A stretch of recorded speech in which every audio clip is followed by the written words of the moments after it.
Apa Yudas tidak diceritakan di dalam Yohanes 18 ayat ke-6? Karena Anda tidak sanggup menjawab, saya bocorkan jawabannya. Karena Yudas berubah jadi Yesus.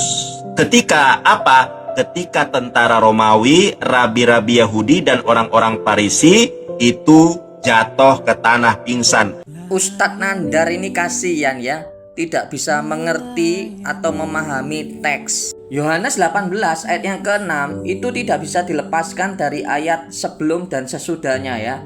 Yohanes 18 ayat yang ketiga, di situ dengan jelas ada Yudas ya, bersama dengan sepasukan prajurit dan penjaga-penjaga bait Allah.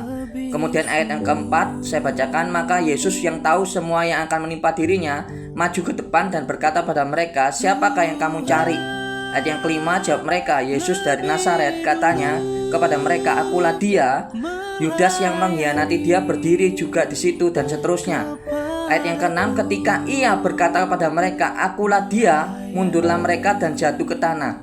Pertanyaannya, ia berkata itu siapa? Itu menunjuk kepada Yesus. Ayat yang kelima, baca ya. Baca juga misalnya di dalam Matius pasal yang ke-26 ya, secara lengkap.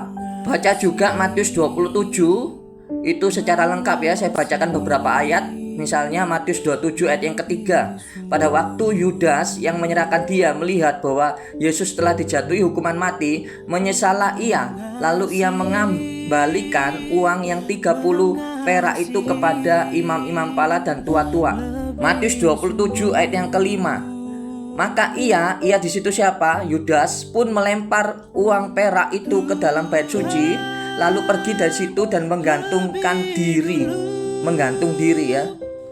Baca juga di dalam Kisah Rasul pasal pertama ayat yang ke-18. Yudas ini telah membeli sebidang tanah dengan upah kejahatannya, lalu ia jatuh tertelungkup dan perutnya terbelah sehingga semua isi perutnya tertumpah ke luar.